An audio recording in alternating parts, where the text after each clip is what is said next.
ओम नमो भगवते वासुदेवाय।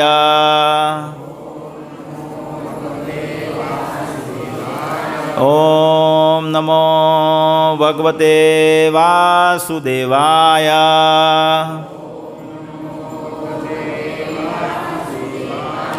ओम नमो भगवते वासुदेवाय।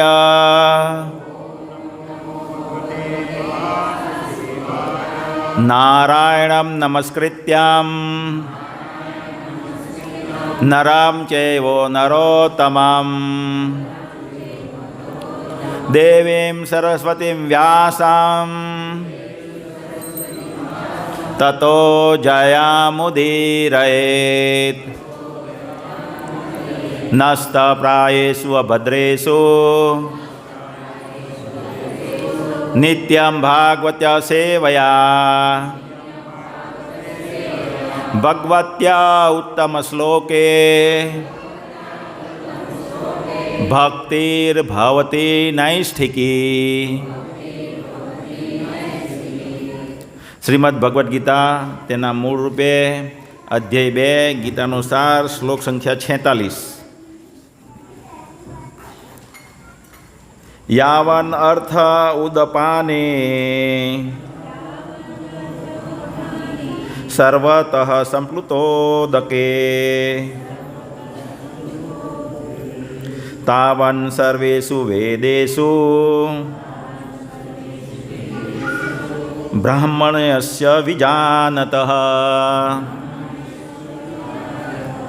यावन अर्थ उदपाने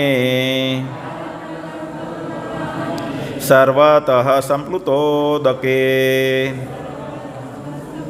तावन सर्वेषु वेदेषु ब्राह्मणस्य विजानतः। यावन अर्थ उदपाने सर्वतः संप्लुतोदके तावान सर्वेषु वेदेषु ब्राह्मण्यस्य विजानतः। बे जणा बोलो। यावन अर्थ उदपाने सर्वतः संप्लुतोदके तावान सर्वेषु वेदेषु ब्राह्मण्यस्य विजानतः।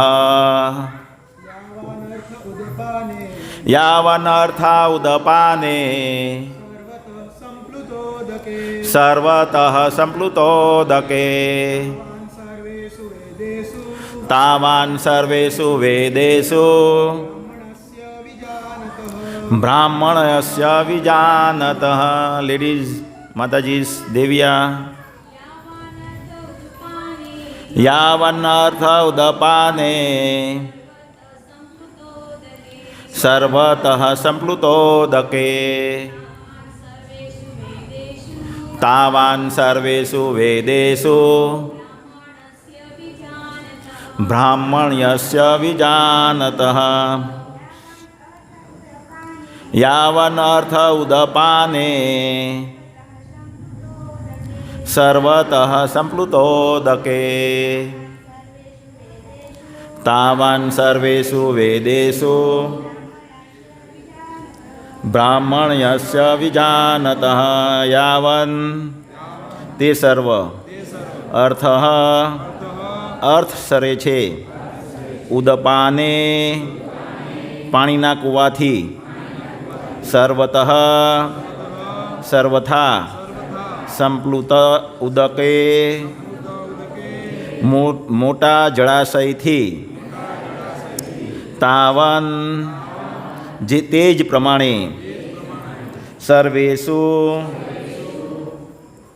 बधा वेदेषु वैदिक साहित्य में ब्राह्मणस्य परम ब्रह्म ने जाननारो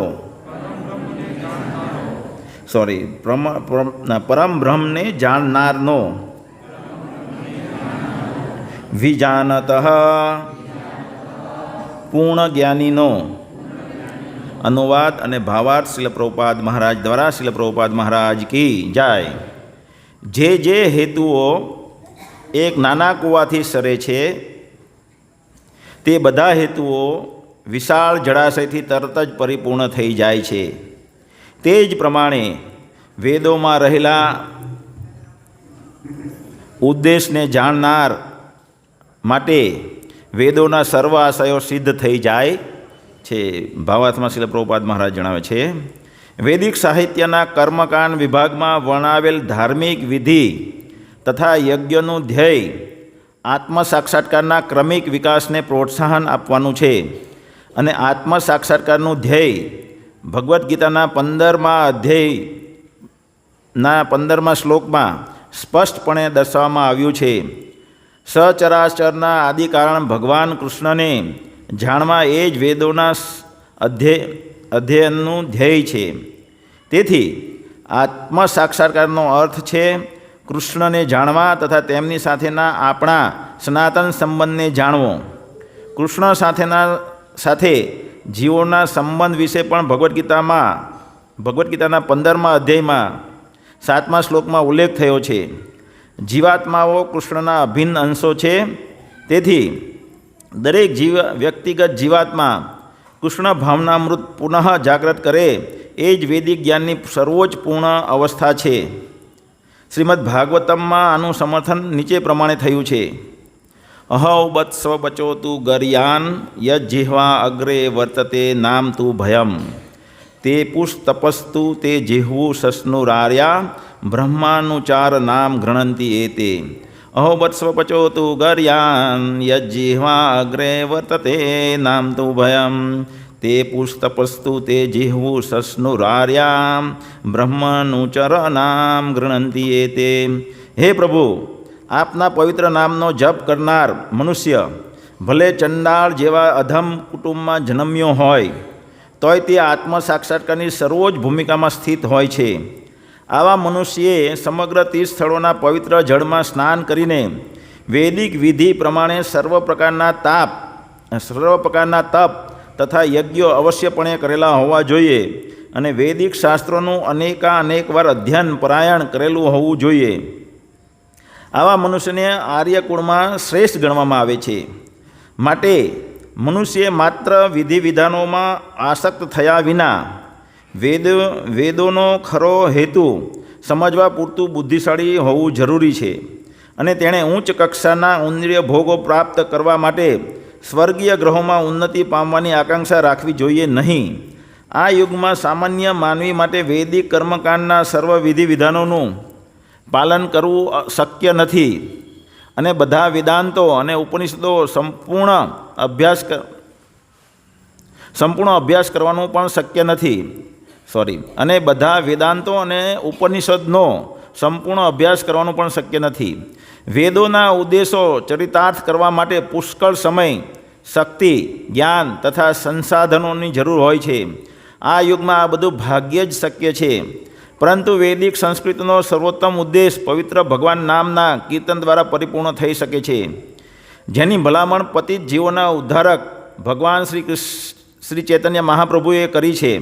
જ્યારે ભગવાન ચૈતન્યને મહાન વૈદિક પંડિત પ્રકાશાનંદ સરસ્વતીએ પૂછ્યું કે આપ વેદાંત દર્શનનો અભ્યાસ છોડીને એક ભાવુક વ્યક્તિની માફક પવિત્ર નામનું કીર્તન શા માટે કરો છો? ત્યારે ભગવાને ઉત્તર આપતા કહ્યું કે મારા ગુરુએ મને મહામૂર્ખ ગણીને ભગવાન કૃષ્ણના નામનું કીર્તન કરવાની આજ્ઞા આપી છે. તેમણે એમ જ કર્યું અને એક ગાંડાની જેમ ભાવોન્માદમાં આવી ગયા. આ કલિયુગમાં મોટા ભાગના લોકો મૂર્ખ હોય છે અને વેદાંતના તત્વજ્ઞાનને સમજવા માટે પર્યાપ્ત કેળવણી પામેલા હોતા નથી. વેદાંત દર્શનના પરમ ઉદ્દેશની પૂર્તિ ભગવાનના પવિત્ર નામનું કીર્તન અપરાધરહિત રીતે કરવાથી થઈ જાય છે. વેદાંત વૈદિક જ્ઞાનની પરાકાષ્ઠા છે અને વેદાંત દર્શનના પ્રણેતા તથા જ્ઞાતા ભગવાન કૃષ્ણ છે.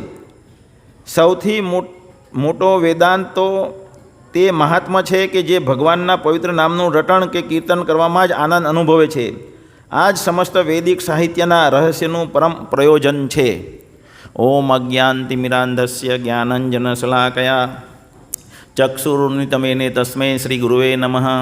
શ્રી ચૈતન્ય મનોભીષ્ટં સ્થાપિતમેન ભૂતલે સ્વયં રૂપઃ કદા મહ્યં દદાતિ સ્વપદાન્તિકં. વંદેહં શ્રીગુરો શ્રીયુત્પદકમलं શ્રીગુરૂन् વૈષ્ણવાંશ્ચ શ્રીરૂપં સાગ્રજાतं સહગણ રઘુનાથાન્વિતાં तं સજીવં સાવધેतं સાવધૂतं પરિજનસહિतं કૃષ્ણચૈતન્યદેવં શ્રીરાધાકૃષ્ણપાદાन् સહગણ લલિતા શ્રી વિશાખાવિતાંશ્ચ. હે કૃષ્ણ કરુણા સિંધો દીનબંધો જગત્પતે ગોપેશ ગોપિકા કાંત રાધા કાંત નમોસ્તુતે. તપ્ત કાંચન ગૌરાંગી રાધે વૃંદાવનેશ્વરી વૃષભાનુસુતે દેવી પ્રણમામિ હરિપ્રિયે. વાંછાકલ્પતૃભ્ય ચ કૃપા સિંધુભ્યૈવ ચ પતિતાનાં પાવનેભ્યો વૈષ્ણવેભ્યો નમો નમઃ. શ્રી કૃષ્ણ ચૈતન્ય પ્રભો નિત્યાનંદ શ્રી અદ્વૈત ગદાધર શ્રીવાસાદિ ગૌર ભક્તવૃંદ. હરે કૃષ્ણ કૃષ્ણ કૃષ્ણ હરે હરે હરે રામ રામ રામ હરે હરે. હરે કૃષ્ણ. તો ભગવદ્ ગીતા કોણ કોણ નથી લાવ્યું? 1 2 3 4 5 6 7 જણા પાસે નથી. લેડીઝમાં 1, બાકી બધા પાસે છે ભગવદ્ ગીતા. બાજુવાળા મને બોલે આની મારી બાજુવાળા પાસે નથી એમ. 2 ને 3 જણા છે. 7 ને 3 10 ભગવદ્ ગીતા આપી દેવું.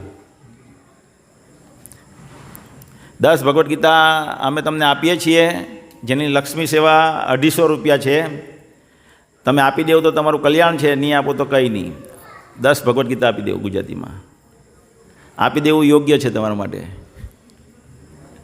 હે તો આ ભગવદ્ ગીતા શેના માટે છે? હે આ ભગવદ્ ગીતા શેના માટે છે? જે લોકો એમ કહે કે મારી પાસે ઘરે પડી છે તેને પણ આપી દેવું બીજી.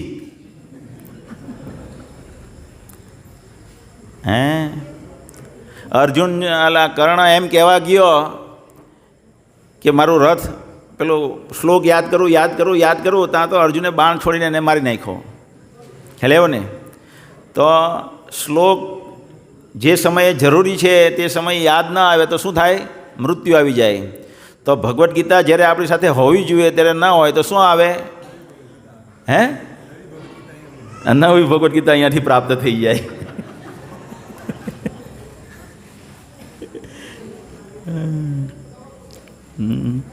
આમને આપો.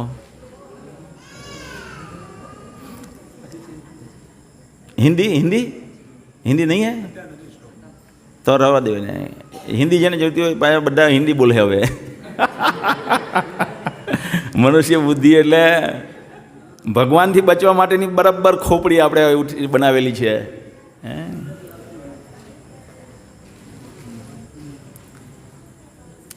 કેમ પાછી ચાલી ભગવદ્ ગીતા? હે આપી બધાને? એ તો માત્ર ગુજરાતી છે, એને કાં હિન્દી જુએ? એ તો એસા આ પેલા વકીલ માતાજીને આપો. આપી?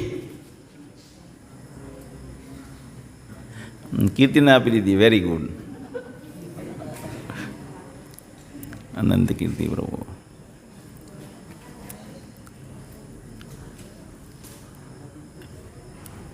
તો હવે જ્યારે પ્રવચન પતશે પછી તમારે લક્ષ્મી સેવા આ સંદીપભાઈને અથવા મુકેશભાઈને આપી દેવાની 250 પ્રમાણે. અને નહીં આપી હોય તો કંઈ નહીં, પણ આપો તો સારું. બરાબર છે? હવે ભગવદ્ ગીતા શેના માટે છે? ભગવદ્ ગીતા આપણને કર્મ બંધનમાંથી મુક્ત કરવા માટે છે. શું શેના માટે છે? આ બુદ્ધિયોગમાં કાર્ય કરવાનો અત્યારે બુદ્ધિયોગ સમજાવી રહ્યા છે ને ભગવાન. તો બુદ્ધિયોગનો મહિમા તો સમજાવ્યો આપણને આગલા 2 શ્લોકમાં. અને બુદ્ધિયોગ વન વે માર્ગ છે. શું છે? વન વે માર્ગ.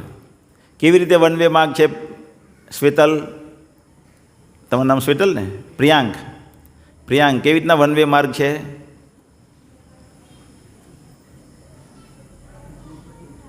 પ્રિયાંક, બીજો પ્રિયાંક કઈ ગયો?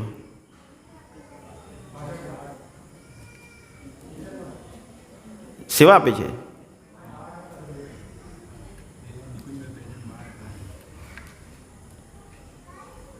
યોગ્ય નથી, બોલાય આવો.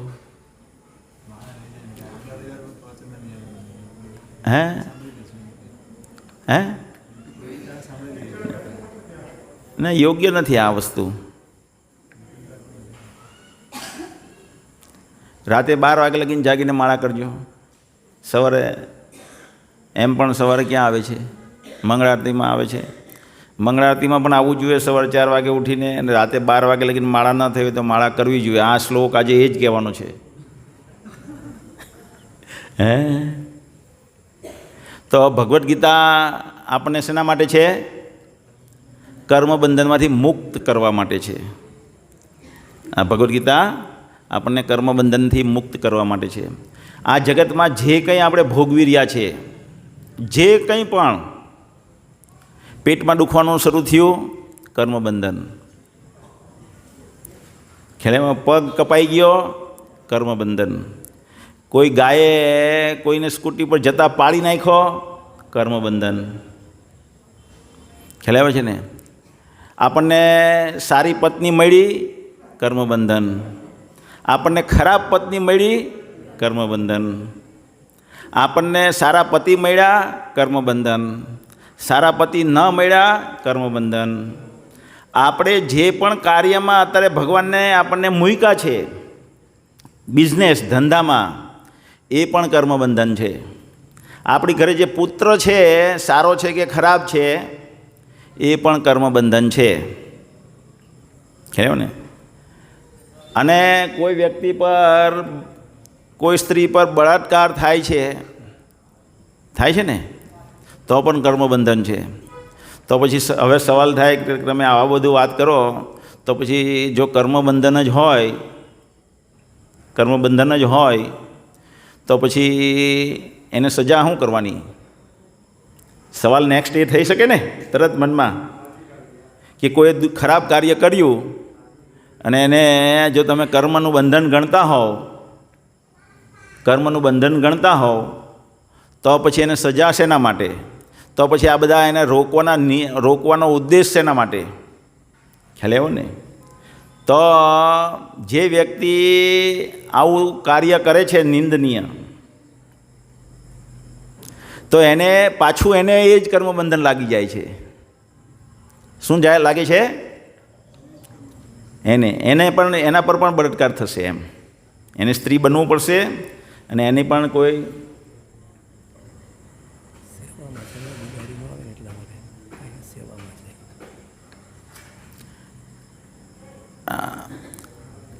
એટલે એને પાછું કર્મનું બંધન ન લાગે એટલા માટે અહીંયા જો આપણે એ કાર્ય છૂટથી કરવા દઈએ તો એને પણ કર્મનું બંધન લાગે, પાછું બીજાને કર્મબંધન લાગે. આપણે પાછી બીજી જગ્યાએ કર્મ કરીએ એટલે આપણે પાછું કર્મબંધન લાગે. તો એવી રીતના કર્મબંધનોની શૃંખલા આપણા પર ચાલ્યા કરે છે. શું ચાલે છે? શૃંખલાઓ. અને એ શૃંખલાઓને કારણે આપણે આ જગતમાં દુઃખી થઈએ છીએ. ખ્યાલ આવે છે? આ કર્મબંધન ખ્યાલ આવે છે ને? તો એ કર્મબંધનમાંથી કેવી રીતે મુક્ત થઈ શકાય, એનું વિજ્ઞાન આ ભગવદ્ ગીતામાં છે. તો એ વિજ્ઞાન જાણવાથી પહેલાં તો આપણે બધા કષ્ટ, જે કર્મબંધન છે એના, એટલે સારા કર્મબંધન હોય, સારા ફળ કર્મના, તો સુખ અનુભવીશું, અને ખરાબ કર્મના ફળ હશે તો કષ્ટ અનુભવીશું. અને સારા કે ખરાબ બેવ ભોગવવામાં જન્મ થાય છે પાછો. એટલે જન્મવાનો કષ્ટ, સારું ભોગવવા માટે પણ જન્મવું પડે, અને જન્મવાનો કષ્ટ બહુ આકરો છે. ભોગવવામાં, સારા કર્મના ફળ ભોગવવા માટે મૃત્યુ પણ આવે. આપણું મૃત્યુ આવશે, જન્મ એટલે મૃત્યુ. એટલે મૃત્યુ પણ કષ્ટદાયક પ્રોસેસ છે, બરાબર ને? અને સારા કર્મના ફળ કર્યા એટલે પુણ્ય કર્યું આપણે, તો એ ભોગવવા માટે અહીંયા આવવું પણ સાથે ગઢપણ પણ આવશે, તો ગઢપણ ભોગવવું પડશે. અને કોઈ વખત રોગ આવી જાય. સારા કર્મના ફળ ભોગવવા માટે ધારો કે કોઈ હીરોને ગણી લઈએ આપણે સારો, અથવા કોઈ સમૃદ્ધ વ્યક્તિને ગણી લઈએ, કોઈ બિઝનેસમેનને ગણી લઈએ, એણે પણ કોરોના કાળમાંથી પાસાર તો થવું પડ્યું ને. અમિતાભ બચ્ચનને પણ કોરોના થઈ ગયો હતો ને. તો આ રોગિષ્ટ અવસ્થામાંથી પણ એણે સારી અવસ્થા હોય તો પણ એણે ભોગવવું તો પડશે જ. તો સારી કે ખરાબ, એકચ્યુઅલી બધી ખરાબ જ છે. અહીંયા શું છે? એકચ્યુઅલી આપણને જ્ઞાન નથી એટલે આપણે એને સારું કહીએ છીએ. એ ટેમ્પરરી રાહત આપે છે એટલે એને સારું ગણીએ છીએ. પણ સારી કે ખરાબ અવસ્થા, કર્મબંધનની જે અવસ્થા છે તે ખરાબ જ છે અને એ આપણને કષ્ટ આપે છે. અને એમાંથી મુક્ત થવા માટે થઈને ભગવદ્ ગીતા છે. અત્યાર સુધીમાં આ વસ્તુ તમને કોણે સમજાવી હતી? ઇસ્કોનના મંદિરમાં આવ્યા પહેલાં, ઇસ્કોનમાં જોડાવા પહેલાં તમને આ વસ્તુ કોઈને જો તમને ન સમજાવી હોય અત્યાર સુધીમાં, ઇસ્કોનમાં જોડાવા પહેલાં જેને બી આવી વસ્તુ સમજમાં નહોતી તે હાથ ઊંચો કરે. હા, તો બધાને જેમ કે આપણે બધા આવ્યા અને આ વસ્તુ આપણને ખબર નથી. અને હવે બહુ બધા લોકો બહાર છે, શું તમે એને માનો છો કે એ લોકોને આ વાત ખબર છે એટલે નથી આવતા એ લોકો? શું તમે માનો છો એવું કે આ વસ્તુ એ લોકોને ખબર છે એટલે એ લોકો અહીંયા નથી આવતા? એને ખબર છે કે અમે કર્મબંધનને લીધે કષ્ટ ભોગવી રહ્યા છે અને ભગવદ્ ગીતા અમારી પાસે છે ને એ ભગવદ્ ગીતા અમે વાંચીએ છીએ ને અમે કર્મબંધનમાંથી મુક્ત થઈ જશું એટલે અમે અહીંયા અમારે આવવાની જરૂર નથી. પણ ભગવદ્ ગીતા તમારી પાસે હશે પણ તો પણ તમારે બુદ્ધિયોગમાં કાર્ય કરવાનું છે. અહીંયા બુદ્ધિયોગની વાત છે ને, બુદ્ધિયોગની વાત જે કર્મબંધનમાંથી મુક્ત કરે છે ભગવદ્ ગીતા, કેવી રીતે કરે છે? બુદ્ધિયોગની વાત કરીને. અને એ બુદ્ધિયોગ જે છે એ નિપુણ કૃષ્ણ ભક્તના અંદર દેખરેખ હેઠળ થઈ શકે. નિપુણ એટલે કે આગલા શ્લોકમાં આપણે બતાવ્યું, યસ્ય પ્રસાદાત ભગવત પ્રસાદો યસ્ય પ્રસાદાન ન ગતિ કુતોપી ધાયાંસ્તુ વંશ. શું છે ભાઈ? યસ્ય ત્રિસંધ્યામ. તો યસ્ય પ્રસાદાત ભગવત પ્રસાદો, કે જે નિપુણ ભક્ત છે એને આપણે પ્રસન્ન કરી દીધા આપણા કાર્યથી તો ભગવાન પ્રસન્ન થઈ જશે. એટલે કે આપણા ગુરુ. કોણ? ગુરુ. જે આપણા ગુરુ છે એ ભગવાનનું પ્રતિનિધિત્વ કરે છે. તમે જેમ જેમ આગળ વધશો ત્યારે તમને ખ્યાલ આવશે કે ગુરુ કોણ છે? ભગવાનનું પ્રતિનિધિત્વ કરે છે. જેવી રીતે ભારત દેશનું પ્રતિનિધિત્વ, ભારત દેશના રાજદૂતો બીજા દેશમાં હોય છે ને, ભારત દેશ છે એનું પ્રતિનિધિત્વ અમેરિકામાં થઈ રહ્યું છે, પાકિસ્તાનમાં થઈ રહ્યું છે, યુરોપમાં થઈ રહ્યું છે. આપણા રાજદૂતો, આપણા દેશના રાજદૂતો એટલે કે એમ્બેસેડર એને કહેવાય ઇંગ્લિશ વર્ડ, એ ત્યાં બેસેલા હોય અને એ કરે છે. તો એ રાજદૂત પોતે જ બની બેઠેલા રાજદૂત છે કે એને ભારત સરકારે બનાવ્યા છે?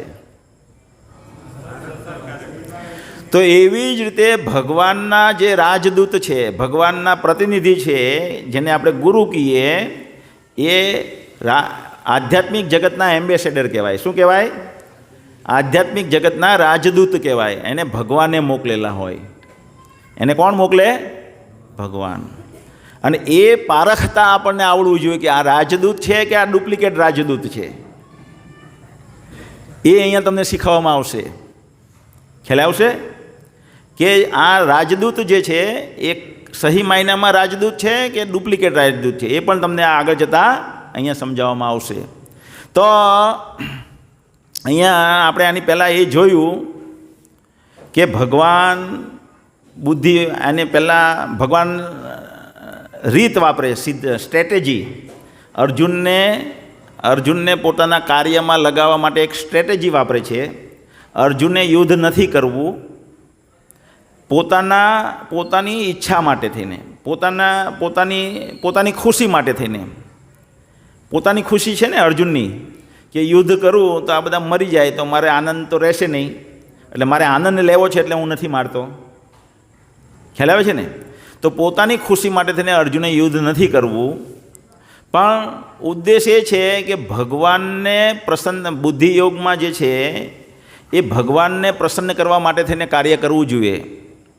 એ ઉદ્દેશ છે. તો ભગવાન એને કેવી રીતે અહીંયા લાવે છે? પહેલાં એ કહે છે કે મને આ લોકો પર દયા છે, આ બધા મરી જશે એના પર દયા છે. તો ભગવાન એને સમજે કે આત્મા જે છે એ કદી મળતો નથી, શરીર મળે છે. તો એવી રીતે એની દયાની જે લાગણી હતી, ભાવના હતી, એ એને કાપે છે. પછી ભગવાન એને બીજા સ્તર પર લાવે છે કે તારે યુદ્ધ કરવું જોઈએ, કારણ કે તારી ફરજ છે. ખ્યાલ આવ્યો ને? અને ફરજ રૂપી જો તું કાર્ય કરીશ તો તને સ્વર્ગ આદિ પ્રાપ્ત થશે. ફરજ રૂપે જો આપણે કાર્ય કરીએ તો શું થાય? ઉચ્ચ લોકની પ્રાપ્તિ થાય. આ જગતમાં આપણે પણ જો આપણા ફરજયુક્ત કાર્ય કરીએ તો આપણે ઉચ્ચ લોકની પ્રાપ્તિ થશે ઓટોમેટિક. પણ આપણે એના માટે નથી, કારણ કે ત્યાર પછી ભગવાન એને સમજાવે છે કે ઉચ્ચ લોક કે નિમ્ન લોક, જન્મ મૃત્યુનું ચક્ર તો ચાલ્યા જ કરે છે. ત્યાં પણ જન્મવું પડશે અને ત્યાં પણ મૃત્યુ થશે. ખબર છે ને તમને બધાને? દેવતાઓ જે છે તે સ્વર્ગમાં જન્મ લે છે. આપણે પણ વ્યક્તિઓ જ્યારે પુણ્ય વિકસિત થશે પૂરતા પ્રમાણમાં, ત્યારે આપણે પણ દેવતા, જો આપણે પૂરતા પ્રમાણમાં આ બુદ્ધિયોગનો જે પેલું આપણે જોયું ઐશ્વર્ય એટલે મહાનતા, બુદ્ધિયોગની મહાનતા શું જોઈ? કે વ્યક્તિ જ્યારે આ માર્ગમાં ચાલે છે, નેહાભિક્રમના સોચતી પ્રત્યવાય ન વિદ્યસે સ્વલ્પમસ્ય ધર્મસ્ય ત્રાહેતો મહતો ભયાત.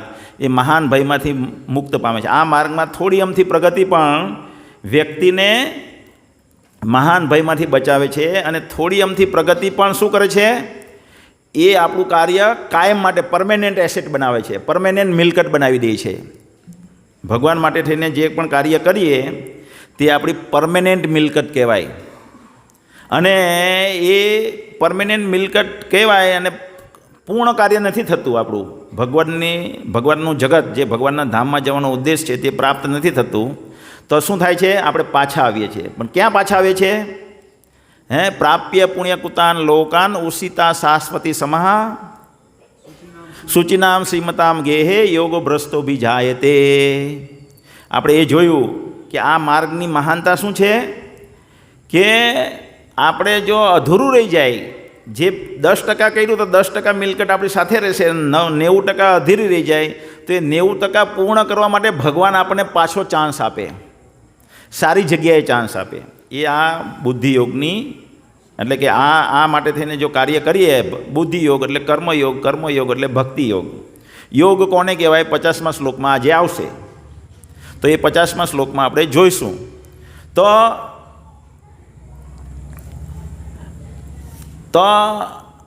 જે આપણે શું આવ્યું? આ શેની વાત કરતા હતા? હા, એટલે એટલે ભગવાને સ્ટ્રેટેજી વાપરી. ભગવાને સ્ટ્રેટેજી એ વાપરી કે પહેલાં આત્માનું જ્ઞાન કરાવ્યું, ત્યાર પછી સ્વર્ગ આદિ પ્રાપ્તિની વાત કરાવી. પણ આપણે બેઉમાં જોયું કે એમાં શું નુકસાન છે. એટલે ભગવાન એને બુદ્ધિયોગના કાર્ય પર લાવે છે, બુદ્ધિયોગના સ્તર પર લાવે છે. અને બુદ્ધિયોગના સ્તરમાં સ્વર્ગ પ્રાપ્તિની નિંદનીય કાર્ય છે એમ ભગવાન સમજાવે છે. યામ ઇમામ પુષ્પિતમ વાચામ પ્રવદંત વિપશ્ચિત અવિપશ્ચિત પ્રવદંત વિપશ્ચિત. એટલે જેની બુદ્ધિ ટૂંકી છે, જેની ટૂંકી બુદ્ધિ છે, એ એમ સમજે છે કે સ્વર્ગ પ્રાપ્તિનું કાર્ય બહુ ઊંચું છે. શું સમજે છે? સ્વર્ગ પ્રાપ્તિનું કાર્ય ઊંચું છે. અને અર્જુન પણ એ જ સમજી રહ્યો છે. અર્જુન પણ વેદને પૂર્ણ પ્રમાણે નહીં જાણનારા, એટલે એ 42 કે 43નો જે શ્લોક છે ને, 42-43માં, તેમાં આ વસ્તુનું વર્ણન થયું છે.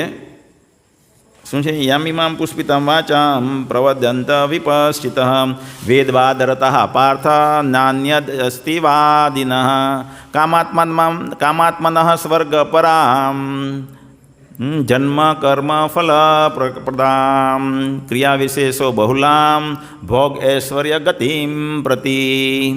તો પહેલી જ લાઈનમાં યામિમામ પુષ્પિતમ વાચમ પ્રવદંત વિપશ્ચિત, કે આ બુદ્ધિયોગ જે છે, બુદ્ધિયોગ એટલે શું વિજયભાઈ? બુદ્ધિયોગ એટલે શું?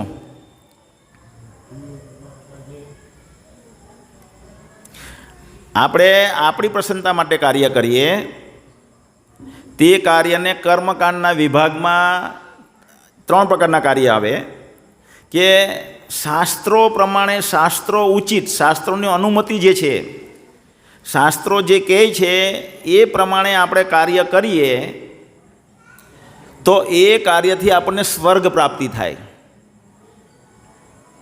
શાસ્ત્રો જે અનુમતિ આપે છે, જેમ કે અત્યારે બધા ગણેશજીની પૂજા કરી, હમણાં ગણેશજીની પૂજા થવી જોઈએ, પણ કોણે કરવાની હોય તેનું આપણને જ્ઞાન નથી, કેવી રીતે કરવાનું હોય તેનું જ્ઞાન નથી શાસ્ત્રોમાંથી, ને આપણે કરીએ છીએ તો શાસ્ત્રોની વિધિને છોડીને કરેલું કહેવાય. શું કરીને કરેલું કહેવાય? શાસ્ત્રોની વિધિને છોડીને કરેલું કહેવાય. તો એનું વિપરીત ફળ મળશે. વિપરીત. જે દવા આપણે પીવાની જ હોય, દવા બધી આપણા શરીર માટે સારી છે, પણ કઈ દવા આપણા માટે સારી છે તેનું નોલેજ તો આપણને હોવું જોઈએ ને, અને એ દવા ક્યારે પીવી જોઈએ તેનું પણ આપણને નોલેજ હોવું જોઈએ ને, અથવા દવા પીવાની છે કે પગમાં મલમ લગાવવાની છે એનું પણ આપણને નોલેજ હોવું જોઈએ ને. જો એ નોલેજ જ નહીં હોય, દવા બહુ સારી એમ કરીને આપણે એ જ દવા પીએ છીએ, દવા ડૉક્ટરે લખી પણ આપી છે, પણ આપણે ભૂલી જઈએ છીએ, તો એ દવા ઊંધી અસર કરે છે.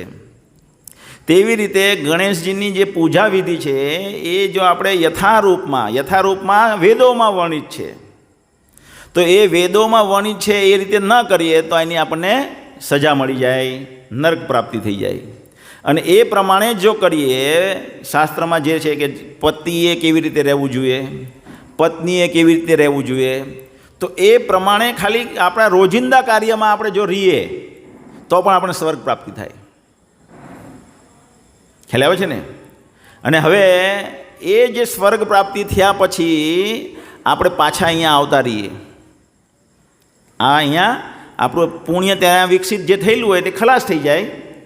આ બ્રહ્મા ભૂના લોકો પુનરાવૃત્તિનો અર્જુન ભૂતવા પ્રલીએ તે 8મા અધ્યાયમાં આગળ જણાવશે ભગવાન કે આપણા જ્યારે પુણ્ય વિકસિત થયા સ્વકર્મ કરવાથી, એ જ્યારે ખતમ થઈ જાય ત્યારે સ્વર્ગમાંથી આપણે દેવતાનું જે શરીર હતું એ આપણે ત્યાગવું પડે ને આ ધરતી પર પાછા અવતરિત થવું પડે.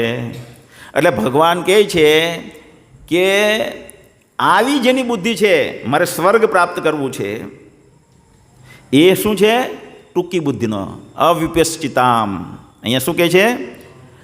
વિપશ્ચિત વેદવાતરતા પાર્થ નાન્યદ ઇતિ યામિમામ પુષ્પિતમ વાચમ પ્રવદંત્ય વિપશ્ચિત.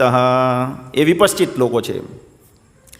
તો એનથી આગળ વસ્તુ છે, એનથી આગળ ઊંચું વસ્તુ છે. શું છે? ભગવત પ્રાપ્તિ. સ્વર્ગ પ્રાપ્તિ કરતાં પણ ભગવાનનું ધામ પ્રાપ્ત કરવું એ સર્વોચ્ચ હાઈએસ્ટ ડેસ્ટિનેશન છે દરેક જીવ માટે. દરેક જીવ માટે કયું હાઈએસ્ટ ડેસ્ટિનેશન છે? એક છે અત્યારે આપણે આ ભૂમંડળ પર છીએ, આ ધરતી પર અત્યારે આપણે શું કરી રહ્યા છીએ? સ્વર્ગ બનાવવાનો પ્રયત્ન કરી રહ્યા છીએ. કાર સારી આવી જાય, મારો બંગલો સારો બની જાય, લોકો મારી વાહવાહી કરે, અને લોસ એન્જલિસમાં મજા માણવા જાય,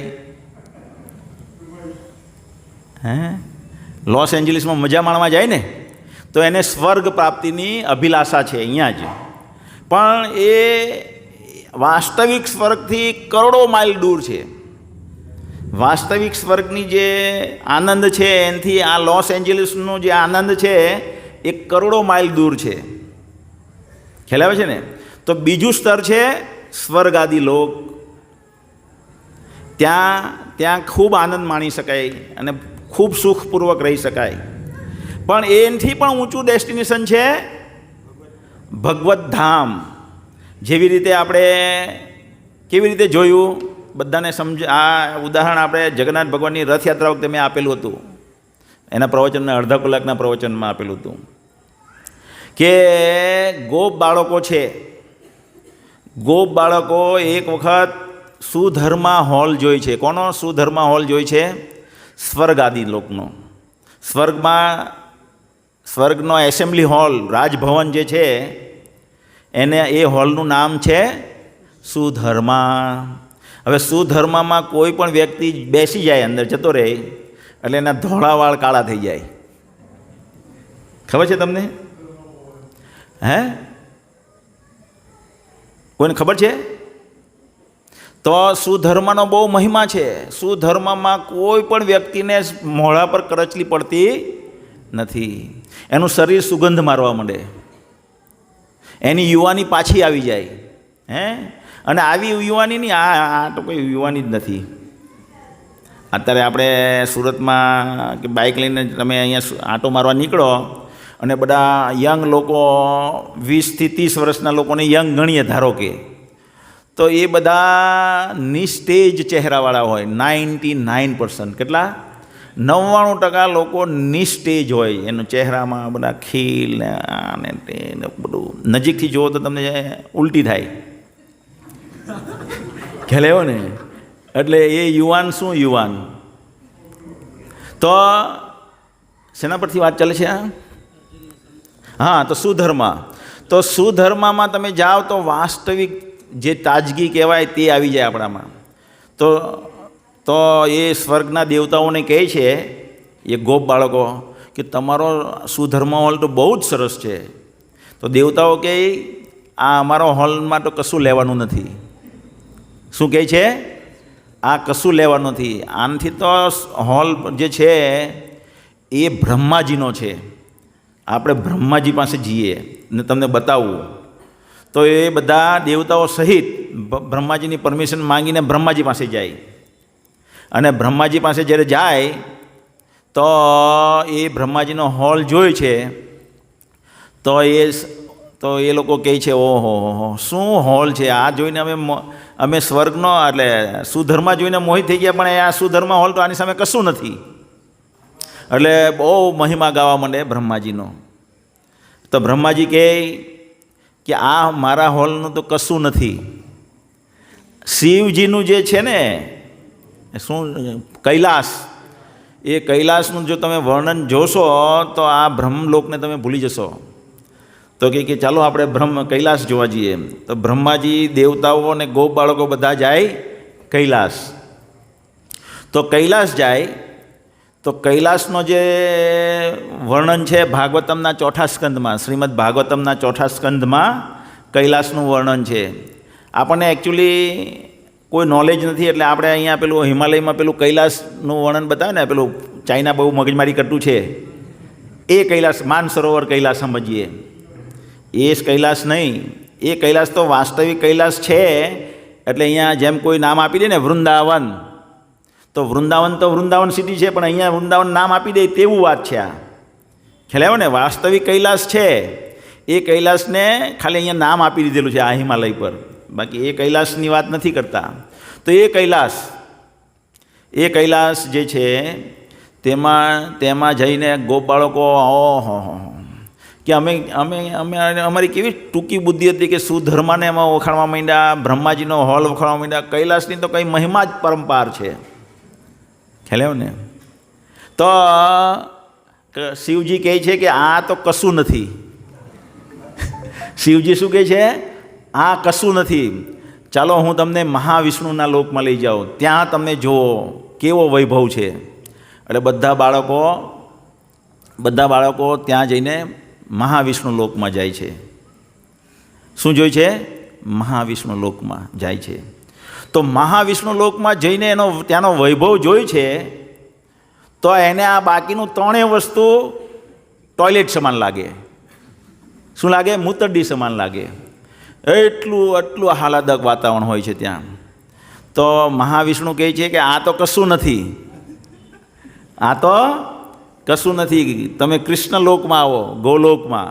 ગોલોકમાંનું જે વાતાવરણ છે એ જોશો તમે તો બધું ભૂલી જશો. અને બધા ગોપ બાળકો ને આ ને તે ને બધા ગોલોકમાં જાય. હવે ગોલોકમાં જાય ને તો કોઈને એન્ટ્રી નહીં હોય. દરેક લોકમાં કોઈને એન્ટ્રી નહીં હોય, ત્યાં ગેટ હોય. એટલે એમ કે કેવો ગેટ હોય? આવો ગેટ હોય. ત્યાંના દ્વારપાલો હોય.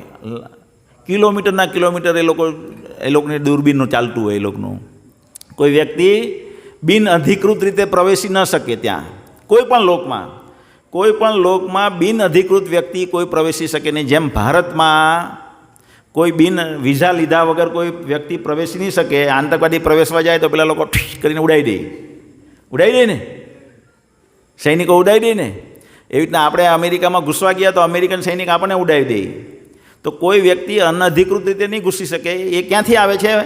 ભગવાનની પરંપરામાંથી આવે. ભગવાનનું આ મેનેજમેન્ટ છે. એ મેનેજમેન્ટના આધારે આપણે આ મેનેજમેન્ટ કરીએ છીએ. તો એ ત્યાં જાય છે તો ગોપ બાળકો રોકે છે, પછી પરમિશન મળે છે ને પછી બધા અંદર જાય છે. તો જોઈ કે ઓહો અત્યાર સુધીમાં અમે જે જોયું તે તો પબ્લિક ટોયલેટ જેવું હતું. એટલે આપણે ઘરમાં અત્યારે ટોયલેટ સારા બનાવીએ ખબર ને, પણ હવે બસ ડેપોનું ટોયલેટ જોઈ લો. અંદર ગયા હોય ને તો બસમાં ચડવાનું મન નહીં થાય, આપણે પગ ગંદા થઈ જાય એમ કરીને. આટલા ખરાબ ટોયલેટ હોય છે એના. તો એ ગોપ બાળકો જ્યારે ગોલોકમાં જાય છે ત્યારે એને આવું વર્ણન આવું દેખાય છે. એટલે આપણે આપણા માટે ભગવાન જે લોકો આ સ્વર્ગમાં આસક્ત થઈ ગયા, ટૂંકી બુદ્ધિના કહેવાય કે નહીં કહેવાય? કહેવાય કે ના કહેવાય? એટલે અહીંયા વિપશ્ચિત શબ્દ વાપરેલો છે. શું વાપરેલો છે શબ્દ? વિપશ્ચિત. અને જે વેદ છે, વેદમાં આ સ્ટાઇલ છે કે ભાઈ તમે આવું કરો તો તમને સ્વર્ગ પ્રાપ્ત થશે. કેમ?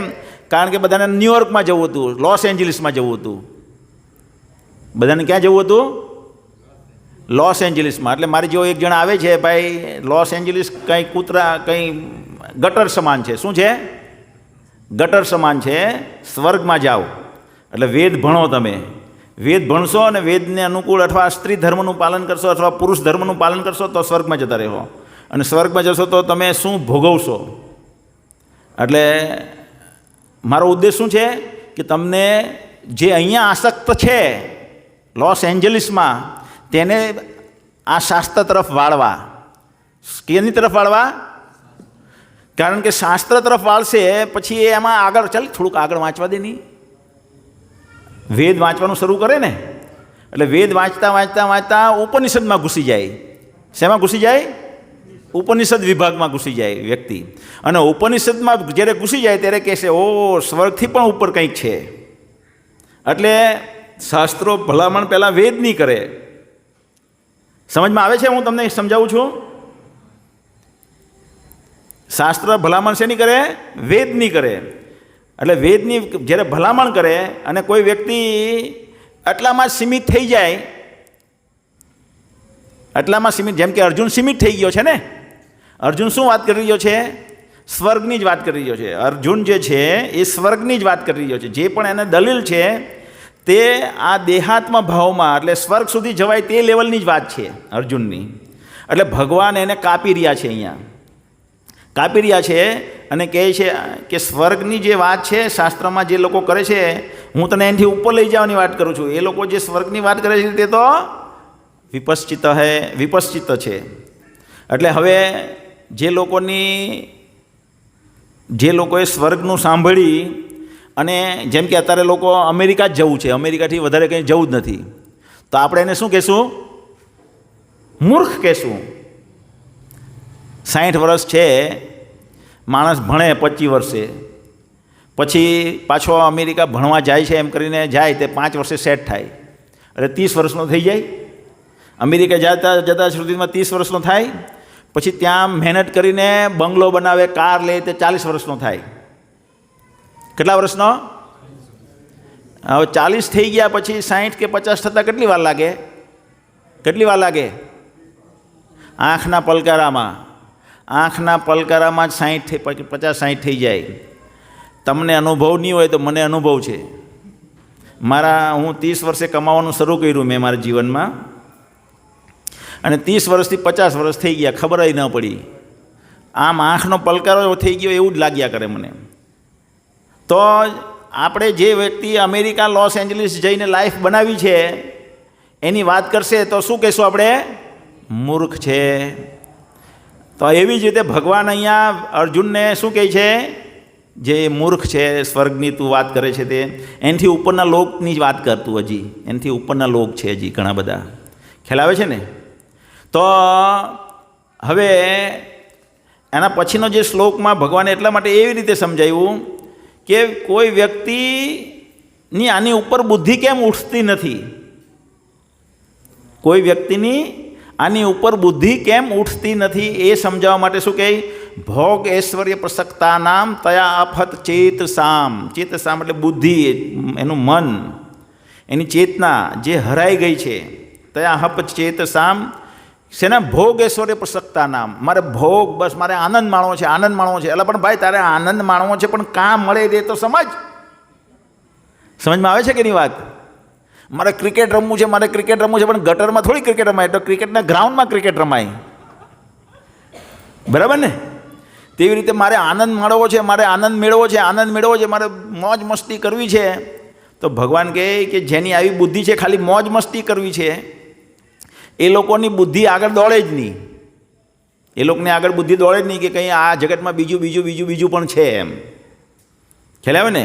તો આ જે છે ભગવાન અહીંયા બુદ્ધિ યોગમાં જે વ્યક્તિ નથી જઈ શકતા શેના કારણે? આ બે કારણે એ સમજાવે છે આ 3 શ્લોકમાં. આ 2 શ્લોક સાથે છે, યામિમામ પુષ્પિતમ વાચામ અને પછી ભોગ ઐશ્વર્ય પ્રસક્તા નામ. હવે ત્યાર પછી ભગવાન સમજાવે છે કે વેદ જે છે એ 3 ગુણોની વાત કરે છે. 3 ગુણોની વાત કરે છે વેદ. મોસ્ટલી શેની વાત કરે? 3 ગુણો, સત્વ, રજ અને તમ. પણ ભગવાન કહે છે કે તું નિત્યો સત્વસ્થ. શું કહે છે? અહીંયા શબ્દ વાપરેલો છે નિર્દ્વંદ્વો નિત્ય સત્વસ્થો. શુદ્ધ સત્વમાં આવ. એટલે રજો, તમો અને સત્વની જે વાત છે એનાથી ઉપર છે એક સત્વગુણ, શુદ્ધ સત્વ. એના તરફ લાવવાની ભગવાન વાત કરે છે. એટલે વેદોથી ઉપર વાતવાનું, એટલે નિર્ગુણ. વેદોના ગુણથી પર થઈ, સત્વ રજો તમો ગુણથી પર થઈ શુદ્ધ સત્વમાં આવ. શુદ્ધ સત્વમાં આવશે તો શું થશે? આપણે ગયા વખતે ઉદાહરણ મારફત જોયું. રજોગુણ કોને કહેવાય? એક એક્ઝામ્પલ દ્વારા આપણે જોયું. દિનેશભાઈ, કયા એક્ઝામ્પલ દ્વારા જોયું? આજે આજ રિપીટ થઈ ગયું બધું, કારણ કે બેઝ ક્લિયર નહીં થાય તો આગળ ક્યાં જવાના? ગયા વખતે આપણે જોયું કે સત્વગુણી હોય, કે જે સત્વગુણી હોય એને શું હોય? વિઝા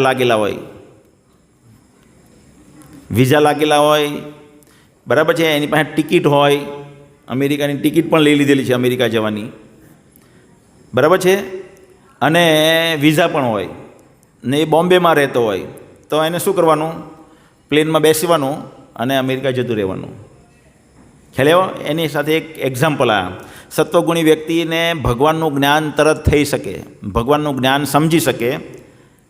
ધારો કે ભગવાનનું જ્ઞાન અને એને અમેરિકા જવાને સાથે સરખાવો, તો જેને અમેરિકા જવું હોય તે બોમ્બેમાં રહેતો હોય, એની પાસે અમેરિકાના વિઝા હોય, અમેરિકન એરલાઇન્સની ટિકિટ હોય, તે તરત અમેરિકા જઈ શકે.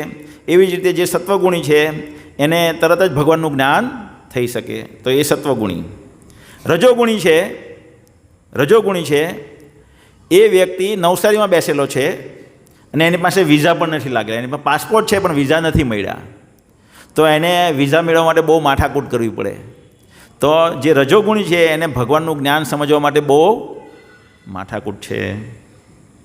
પછી તમોગુણી છે, તો તમોગુણીને આપણે શું જોયું? એને પાસપોર્ટ જેવું કંઈ વસ્તુ હોય એ પણ નથી ખબર. પાસપોર્ટ જેવું કંઈ વસ્તુ હોય એવું પણ નથી ખબર, તો એ અમેરિકા જઈ શકશે? નહીં જઈ શકે. તો એવી જ રીતે જે તમોગુણી છે એને ભગવાનનું વિજ્ઞાન એટલી રીતે ઇઝીલી રીતે સમજમાં આવતું નથી. તો એ 3 ગુણ આ પ્રમાણે કામ કરે છે. હવે જે શુદ્ધ સત્વ જે છે, શુદ્ધ સત્વમાં જે છે, જે પ્રભુપાદની કૃપાથી ઇસ્કોનમાં આવ્યા પછી આપણને બધાને ડાયરેક્ટ, તમે બધા અહીંયા આવો છો, અમે તમને ડાયરેક્ટ આ 3 ગુણથી પર ઉઠાવીને ડાયરેક્ટ સત્વ, શુદ્ધ સત્વમાં મૂકવાનો પ્રયત્ન કરીએ છીએ. અહીંયા પ્રભુપાદની કૃપા, પ્રભુપાદે આપણને બધાને આ એટલે કે ચૈતન્ય મહાપ્રભુએ આપી આ રીત, અને ચૈતન્ય મહાપ્રભુની એ જે રીત છે તે પ્રભુપાદે આખા વિશ્વમાં ફેલાવે છે ને. તો એ રીત શું છે કે તમને પાસપોર્ટ કઢાવવાની ચિંતા નથી, પાસપોર્ટ તમને મેં બનાવી આપ્યું. વિઝા કઢાવવાની તમારે જરૂર નથી, આ વિઝા તમને કઢાવી આપ્યા. એરલાઇન્સની ટિકિટ કઢાવવાની જરૂર નથી, તમને એરલાઇન્સની ટિકિટ આપી દીધી. તમને ઉંચકીને કારમાં, એસી કારમાં બેસાડીને પ્લેનમાં બેસાડી દીધા. શું કર્યું? એસી કારમાં બેસાડીને પ્લેનમાં બેસાડી દીધા. હવે તો અમેરિકા જવાનું પાક્કું થઈ ગયું ને? થઈ ગયું કે નહીં થઈ ગયું? ખ્યાલ આવ્યો ને? તો એ આ મોમેન્ટ છે. પણ એમાં બી એક મેં વચમાં તમને કીધું કે વચમાં હોલ્ટ આવે ત્યાં ઉતરી નહીં જવાનું, તો અમેરિકા પહોંચાય. એવી રીતના આ મોમેન્ટમાં આવી ગયા તમે બધા, તો લાગેલા રહેવાનું. આમાંથી ઉતરી જશો તો પછી ભગવાનના ધામ નહીં પહોંચાય. તો ભગવાન આવી રીતે કહે છે. શું કહે છે? એટલે આ શ્લોકમાં એ વાતનું અનુપાદન કરે છે. ત્રૈગુણ્ય વિષય વેદા નૈસ્ત્રે ગુણો ભવાર્જુન નિર્દ્વંદ્વો નિત્ય સત્વસ્થો નિર્યોગક્ષેમ આત્મવાન. હવે આજનો શ્લોક. યાવન અર્થ ઉદપાને સર્વતઃ સંપ્લુતોદકે તાવન સર્વેષુ વેદેષુ બ્રાહ્મણ્યસ્ય વિજાનત. એટલે હવે વેદ જે છે, વેદની બધી વાત જો તમે ભગવાનને જાણી લેશો, બ્રહ્મણ્યસ્ય વિજાન્યતે, સુપ્રીમ જે ભગવાન છે એ ભગવાનને આપણે જો જાણી લઈએ તો વેદની અંદર જે પણ વાત છે એ બધી આપણે પરિપૂર્ણ કરેલી થઈ જાય. બધો આપણને ફાયદો મળી જાય ઓટોમેટિક. જેવી રીતે મારી પાસે 1 કરોડ રૂપિયા આવી જાય, મારી પાસે 1 કરોડ રૂપિયા આવી જાય તો લાખ રૂપિયા તો આવી જ ગયેલા ગણાય ને. 1000 રૂપિયા પણ આવી ગયેલા ગણાય, 500 રૂપિયા પણ આવી ગયેલા કહેવાય, અને 200 રૂપિયા પણ આવી ગયેલા કહેવાય, અને 10 લાખ પણ આવી ગયેલા કહેવાય. કરોડ રૂપિયા આવે તો બધું આવી ગયેલું ગણાય. તેવી જ રીતે જો આપણે ભગવાનને જાણીએ, યસ્મિન વિજ્ઞાતે સભવતી સવિજાનત. શું શ્લોક છે? નહીં, યસ્મિન વિજાનિત, એક બીજી લાઈન છે, બીજો શ્લોક છે. યસ્મિન વિજાનિત તદ વિજાની, એટલે એવી રીતના છે કે જો એને જાણી લઈએ, ભગવાન કૃષ્ણને જાણી લઈએ તો બધું જાણી લીધેલું ગણાય. બધી વસ્તુ આપણને જ્ઞાન થઈ જાય છે. એ તો છે, પણ બીજી છે. તો જેવા આપણે ભગવાન કૃષ્ણને બ્રાહ્મણ્યસ્ય વિજાન્યત, જેવા ભગવાનને જાણીએ તો વેદોનું બધું જે કંઈ જ્ઞાન છે તે ઓટોમેટિક આપણને થઈ જશે. જેવી રીતે અહીંયા ઉદાહરણ આપ્યું કે યાવન અર્થ ઉત્પાદને. શું છે? યાવન અર્થ ઉદપાને એટલે કૂવાઓ. તો પહેલાંના જમાનામાં આપણા ગામડાઓમાં મોટા મોટા શહેર તો હતા નહીં, ગામડાઓ જ હતું. અને ગામડાઓમાં અલગ અલગ કૂવા હોય.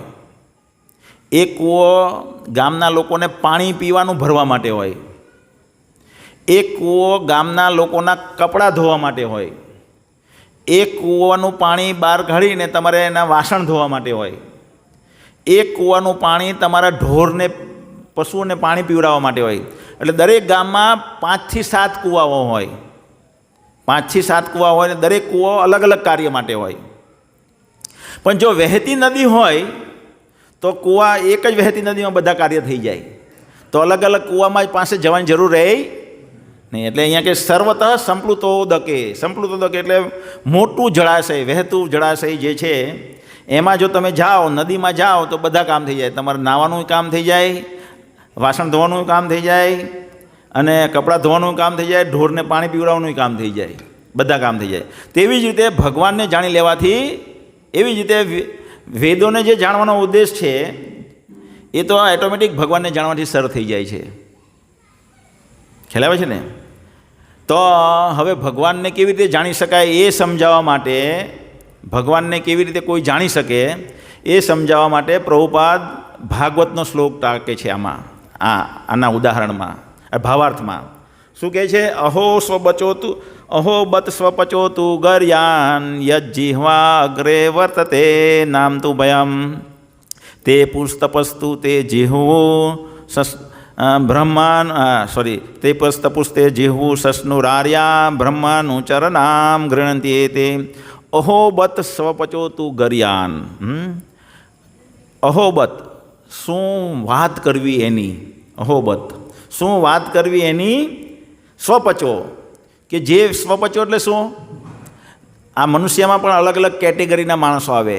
બ્રાહ્મણ આવે, ક્ષત્રિયો આવે, એનાથી નીચે વેશ્યો આવે, એનાથી નીચે શૂદ્રો આવે, એનાથી નીચે કલાકારો આવે. એટલે એ કલાકારો બધા પંચમ કહેવાય. પછી એ બધા અલગ અલગ એમ દસમ કહેવાય. શું કહેવાય? દસમ. અને એમાં સૌથી અધમમાં અધમ કોને કહેવાય? સ્વપચો. સૌથી નિમ્ન કક્ષામાં કોને કહેવાય વ્યક્તિને? સ્વપચો. જે વ્યક્તિ કૂતરો ખાઈ જાય મારીને એને સ્વપચો કહેવાય. સ્વપચોનો અર્થ શું છે? કૂતરો ખાઈને પચાવી જનાર. તો કે અહોબત સ્વપચો તું ગર્યાન. ગર્યાન એનો મહિમા શું છે? કન્ય મહિમા શેનો કોનો છે? કે યજ જીભા અગ્રે વર્તતે નામ તું ભયમ, કે જેની જીભા પર ભગવાનનું નામ ચાલી રહ્યું છે. હરે કૃષ્ણ કૃષ્ણ કૃષ્ણ હરે હરે, હરે રામ રામ રામ હરે હરે. તો જેને જીભા પર આ ભગવાનનું નામ ચાલી રહ્યું છે એ વ્યક્તિનો મહિમા અપરંપાર છે. શું કહે છે? કારણ કે તે પુસ્તપુસ્તે એટલે બધા પ્રકારની તપશ્ચર્યા. તે પુસ્તપુસ્તે એટલે શું કહેવાય? જુહુ એટલે બધા પ્રકારના યજ્ઞો. સસ્નુર એટલે શું કહેવાય? બધી નદીઓમાં, પવિત્ર નદીઓમાં સ્નાન કરી લીધેલું હોય. અને આર્ય એટલે જેનામાં બધા સદ્ગુણો વિકાસ પામ્યા હોય તે આર્ય કહેવાય. અને બ્રહ્મનુચર એટલે બધા શાસ્ત્રોનો જેને અધ્યયન થઈ ગયું હોય તે. આ 5 વસ્તુ જેણે પૂર્વજન્મમાં 5 વસ્તુ કરી છે એ જ વ્યક્તિ ભગવાનનું નામ લઈ શકે. શું છે? અથવા બીજી રીતે કહીએ તો જે ભગવાનનું નામ લઈ રહ્યો છે, અત્યારે ભગવાનનું સંકીર્તન કરી રહ્યો છે, તો એ વ્યક્તિ આ બધી વસ્તુ કરી ચૂક્યો છે. આ 5 વસ્તુ ખ્યાલ આવે ને? અને હવે એ કોઈ પણ અધમમાં અધમ ગતિમાં પણ ઘરે જન્મ્યો હોય તો પણ એ આ 5 વસ્તુ કરી લીધેલી છે, એટલે ઊંચમાં ઊંચ વ્યક્તિ કહેવાય. એટલે ઉદાહરણ આપે છે ચૈતન્ય મહાપ્રભુનો કે તમારે વેદાંતનું અધ્યયન કરવું જોઈએ. શેનું કરવું જોઈએ? કોણ કહે છે? પેલો પ્રકાશાનંદ કે શું નામ? પ્રકાશાનંદ સરસ્વતી કે તમે આટલા મોટા પંડિત છો, તમારે વેદોનું અધ્યયન કરવું, તમે કીર્તન કરી રહ્યા છો. તે કે મારા ગુરુએ મને એમ કીધું તું મૂર્ખ છો. શું કીધું? તમે મૂર્ખ છો એટલે તમે આ નામ કીર્તન કરો. ખ્યાલ આવ્યો ને? એટલે એમને સમજી નહીં કે એમાં તો એટલે એવી રીતના ટાળ્યા. એકચ્યુઅલી ચૈતન્ય મહાપ્રભુ તો એને બરાબર સમજાવીએ કે મહાન પંડિત હતા ચૈતન્ય મહાપ્રભુ તો. ખ્યાલ આવ્યો ને? તમે ચૈતન્ય મહાપ્રભુનું કેરેક્ટર વાંચશો, જે એનું ચરિત્ર અથવા એમની લીલા, એની એક બુક છે અહીંયા, લીલા અવતાર, પ્રેમા અવતાર શ્રી કૃષ્ણ ચૈતન્ય મહાપ્રભુ. તો એમાં તમને ખબર પડશે કે ચૈતન્ય મહાપ્રભુ કેવા મોટા જ્ઞાની હતા અને પંડિત પણ હતા, સાથે સાથે ભગવાનનો અવતાર છે. તો પણ એ પોતાની જાતને એમ કહે છે કે મૂર્ખ છો. એટલે મોટે ભાગના આપણે કળિયુગના લોકો આવા છીએ. કહેવાનો મિનિંગ શું છે? આપણે બધા મૂર્ખ છે, શાસ્ત્રોનું અધ્યયન કરી શકીએ એમ નથી. એટલે આપણે શું કરીએ? હરે કૃષ્ણ કૃષ્ણ કૃષ્ણ હરે હરે, હરે રામ રામ રામ હરે હરે. તો ઓટોમેટિક આપણે ભગવાનને જાણી લઈએ છીએ. ભગવાન સાક્ષાત્કાર થઈ જાય છે. આટલું કરવાથી શું કરવાથી? હરે કૃષ્ણ મંત્ર જે લોકો લે છે, તો હું અહીંયા ખોટું બોલી રહ્યો છું કે સાચું બોલી રહ્યો છું? કોણ માને છે હું સાચું બોલી રહ્યો છું એમ? અને કોણને એમ લાગે છે કે હું ખોટું બોલું છું? તો આપણી પાસે પ્રમાણ છે. શું છે? પ્રમાણ એટલે સાબિતી છે કે જે લોકો કૃષ્ણ શું કહેવાય ખબર નથી, આ જગત શું કહેવાય ખબર નથી, આત્મા શું કહેવાય ખબર નથી, એ બધી વિષય વિશે એને બધી ખબર પડવા માંડી. ભગવાન વિશે પણ બધી ખબર પડવા માંડી, શિવજી વિશે પણ બધી ખબર પડવા માંડી, બ્રહ્માજી વિશે પણ બધી ખબર પડવા માંડી, દેવી દેવતાઓ વિશે પણ બધી ખબર પડવા માંડી. જે લોકોએ જે આ હરે કૃષ્ણ મંત્ર લેવાનું શરૂ કર્યું તે લોકોએ. મુસલમાન હોય, અમેરિકામાં જન્મેલો, ઈરાનમાં જન્મેલો મુસલમાન હોય તો એને માટે તો આ બધું જાણવું બહુ ભારી કહેવાય ને. છતાં એ મુસલમાન લોકો આ બધું જાણતા થઈ ગયા હરે કૃષ્ણ મંત્ર લેવાથી. તો આ મંત્ર લીધો કોણ લઈ શકે? આપણે કહીએ ને, એક વખત 2 જણની ફાઇટિંગ ચાલતી હતી. શું ચાલતી હતી? ફાઇટિંગ ચાલતી હતી. તો પેલો કહે કે તું ભગવાનનું નામ લે, ચેન્ટ. ઇંગ્લિશમાં વર્ડ છે ને ચેન્ટ એન્ડ બી હેપી. જપ કરો અને ખુશ રહો. શું છે? ચેન્ટ એન્ડ બી હેપી. ચેન્ટ. તો પેલો કહે કે કાંટ. સામેવાળો શું કહે? નહીં. કેમ? ખ્યાલ આવ્યો ને?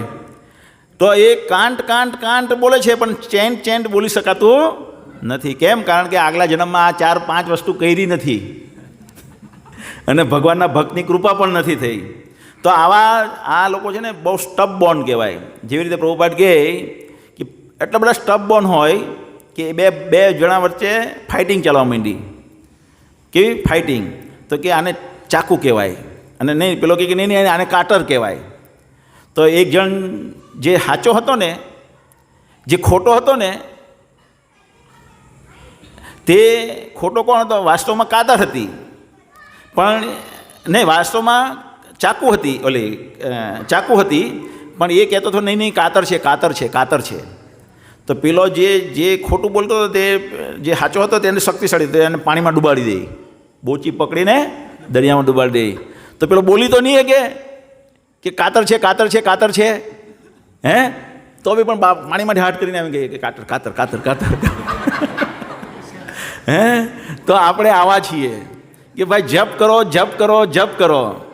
પ્રભુજી મારે આ પ્રોબ્લેમ, બધા આખી દુનિયાના પ્રોબ્લેમ છે. તો એ પ્રોબ્લેમ શેના માટે છે? કર્મબંધનને માટે છે, લીધે છે. તો એ કર્મબંધનથી મુક્ત થવા માટે નામ લેવાનું છે. આ ભગવદ્ ગીતા એના માટે છે. ખ્યાલ આવ્યો ને? તો આપણે આવી દશા છે એટલે બધા ભગવાનનું નામ લઈ શકતા નથી. કેમ? આપણે એમ થાય કે આટલું સરળ છે, એટલું સરળ છે. અરે આટલું સરળ ભગવાને મૂક્યું છે. ખ્યાલ ને? મેં 2 દિવસ થોડાક ટાઈમ પહેલાં બી કીધું હતું કે અત્યારે સેલ લાગેલો કહેવાય આને. સેલ લાગેલો કહેવાય. દેવતાઓ પણ તલપી રહ્યા છે કે મારે બી આ સેલમાં ભાગ લેવો છે, પણ અહીંયા અવતરિત તો થવું પડે ને સેલમાં ભાગ લેવા માટે. ધરતી પર સ્વર્ગમાં રહી છે, તો એ લોકો અહીંયા જન્મવા માટે તડપી રહ્યા છે. ક્યાં જન્મ લેવો, અહીંયામાંથી જન્મ લેવા એવું નથી, અહીંયા જન્મ લેવા નથી. એવી રીતે બહુ બધા દેવતાઓ પણ તડપી રહ્યા છે, સેલ લાગેલો છે. ખ્યાલ આવ્યો ને? તો આટલું સરળ છે, બહુ એકદમ ચૈતન્ય મહાપ્રભુની કૃપાથી. અને હું મારી પોતાની વાત કરું તો હું આને અનુભવું છું કે બહુ સરળ છે. શું છે? બહુ સરળ છે. હું મારું જીવન જોઉં તો બદમાશીથી પેલો કાતર દબાડી દે ને પછી કાતર બોલે, એવો ખોટો જિદ્દી. હું પોતે મારી જાતને જોઉં પાછલા 50-20-30 વર્ષ પહેલાં, તો ખોટી જીદ કરનારો વ્યક્તિ હતો અને બહુ બધી મગજમારીમાં ફસાયેલો હતો. અને પણ મને એનું ભાન જ નહીં હતું. મેં તમને એ બી કીધું કે હું એકદમ કોઈ દિવસ કોઈ પણ વસ્તુથી ગભરાતો નહીં. કોઈ બી ઉપાધિ આવી પડે એનાથી મને કોઈ ચિંતા થતી નહીં. બસ એકદમ ગેંડા જેવી જાડી ચામડી. હે, તો એવામાંથી ધીમે કરતાં અત્યારે આ મંદિર બનાવ્યું. આપણે અહીંયા રોજ સવારે મંગળા આરતી કરીએ, પછી અહીંયા આવીને આપણે 16 માળા જપ કરીએ, પછી ગુરુ પૂજા કરીએ, પછી એક વસ્તુ થવી જોઈએ, ભાગવત ક્લાસ. તે નથી થતો, કારણ કે બહુ બધા થોડાક લોકો નથી આવતા. 5-10 જણા બી આવે તો એક ભાગવત ક્લાસ શરૂ થઈ જઈ શકે અહીંયા સવારમાં. અને ત્યાર પછી બધા માટે પ્રસાદ. આ મોર્નિંગ પ્રોગ્રામ છે. તો આ સરળ પદ્ધતિ છે અને મને સરળ લાગે છે એકદમ. મને હવે આ ભારી લાગતી બિલકુલ ભારી નથી લાગતી. ઉલટાનો એમાં આનંદ આવે છે. એમાં સૌથી વધારે આનંદ આવે છે જપ કરવાનો. હરે કૃષ્ણ કૃષ્ણ કૃષ્ણ હરે હરે અને રામ હરે રામ રામ રામ હરે હરે કૃષ્ણ કૃષ્ણ કૃષ્ણ હરે હરે અને રામ હરે રામ રામ રામ હરે હરે. બોલવાનું સાંભળવાનું બહુ આનંદ આવે, બહુ જ આનંદ આવે. તો હું મંગળા ઉઠું ત્યારથી થાય કે ચલો જપ કરવાનું. મંગળા થતી હોય ત્યારે બી કે જપ કરવાનું આવે, જલ્દી જપ કરવાનું આવે.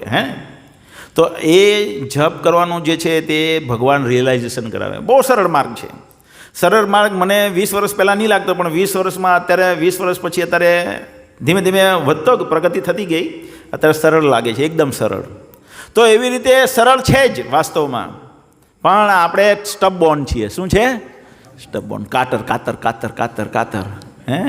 ચાકુ છે છતાં પણ કાતર જ કર્યા કરીએ છીએ. હવે પછી ભગવાન, એટલે આ અહીંયા લગીન ભગવાને તફાવત સમજાવ્યો આ શ્લોક સુધી. શેનો તફાવત સમજાવ્યો? કર્મકાંડીય અને બુદ્ધિયોગ વિશેનો તફાવત સમજાવ્યો. હવે બુદ્ધિયોગમાં કેવી રીતે કાર્ય કરવાનું છે. બુદ્ધિયોગમાં પહેલાં મહિમા બતાવ્યો કે ન્યાભિક્રમના શોચતી પ્રત્યવાયનો વિદ્યતે સ્વલ્પમસ્ય ધર્મસ્ય ત્રાહે તો મહતા ભયા. એ પછી વ્યવસાયાત્મક બુદ્ધિ એક કરુનંદન બહુ શાખાઈ અનંતાયશ્ચ બુદ્ધયો વ્યવસાયના. આ બે શ્લોકમાં ભગવાને એનો મહિમા સમજાવ્યો બુદ્ધિયોગનો. પછી કર્મકાંડ જે વિભાગ છે વેદનો અને આ બુદ્ધિયોગનો, એમાં તફાવત સમજાવ્યું 42, 43, 44, 45 શ્લોકમાં, અને 46 સુધીના શ્લોકમાં.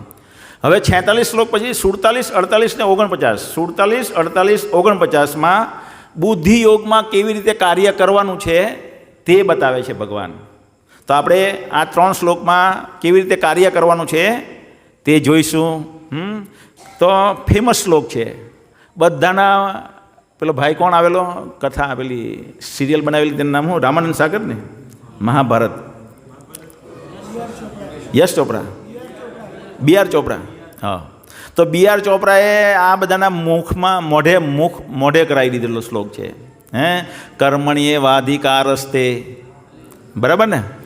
તો આ ત્યાર પછી 47મો શ્લોક એટલે એ છે. શું છે? કર્મણીએ વાધિકારસ્તે મા ફલેષુ કદાચન મા કર્મ ફલ હેતુર્ભૂમા મા તે સંગસ્ત કર્મણી. શું કહે છે? કે કર્મણીએ વાધિકારસ્તે. હવે ભગવાન બુદ્ધિયોગની વાત કરે છે ને, બુદ્ધિયોગમાં કેવી રીતના કાર્ય કરવાનું છે. તો એ છે કે ભાઈ તારે કર્મ કરવા માટેનો અધિકાર છે. કેમ? દરેક વ્યક્તિ, આપણે આત્મા છીએ. આત્માના લક્ષણ શું છે? ચંચળતા. શું છે? ચંચળતા. અને ચંચળતા હોવાને લીધે કેવી રીતના ખબર પડે ચંચળતા? છોકરા ધમાલ કરે છે, નાનો છોકરાઓ ધમાલ કરે છે, તો આપણે કહેશું દાદાગીરી કરીશું, મારીશ જો ધમાલ કરી તો આપણી દાદાગીરી સાંભળીને હું જેમ કરું તેમ છોકરા 2 મિનિટ શાંત બેસી જાય. શું બેસી જાય? શાંત બેસી જાય. જેવા આપણે ત્યાંથી દૂર જઈએ પાછા કૂદવા માંડે ને, કે નહીં કૂદવા માંડે? તો આ આત્માનું લક્ષણ છે ચંચળતા. એટલે આત્મા ઓટોમેટિક કામ કરવાનો ખ્યાલ આવ્યો ને? એટલે આત્માના જે ચંચળતા છે એ કાર્યની વ્યક્ત કેવી રીતના વ્યક્ત થાય છે? ઇન્દ્રિયો મારફત. કાર્ય શેના મારફત થાય છે? એટલે ચંચળ શું છે? ઇન્દ્રિયો. આગળ સમજાવવામાં આવ્યું છે કે ઇન્દ્રિયો એટલી બધી બળવાન છે, વેગવાન છે કે એને આમ દોરવા માંગીએ તો પણ એ આપણને આમ લઈ જાય. ખ્યાલ આવ્યો ને? એટલે હવે અહીંયા પોઝિટિવ એંગેજમેન્ટ આપે છે. એટલે હવે આપણે જો કોઈ વ્યક્તિ કર્મબંધનમાંથી મુક્ત થવા માંગે, જો મુક્ત થવા માંગે તો એ નક્કી કરે મારે કોઈ કાર્ય કરવું નથી, એમ કરીને બેસી જાય. તો શું થશે? એની ઇન્દ્રિયો વેગવાન છે. શું છે? વેગવાન. ઓટોમેટિક જે લઈ જશે. ત્યાં કન્યા છે, તરત જ જશે મન, ઇન્દ્રિય લઈ જશે. અને જેવી ઇન્દ્રિયો લઈ જશે એટલે એ ત્યાં એની પછાડી દોડવા માંડશે. તરત જ વૃંદાવનમાં જઈને પણ આ હાલત થાય.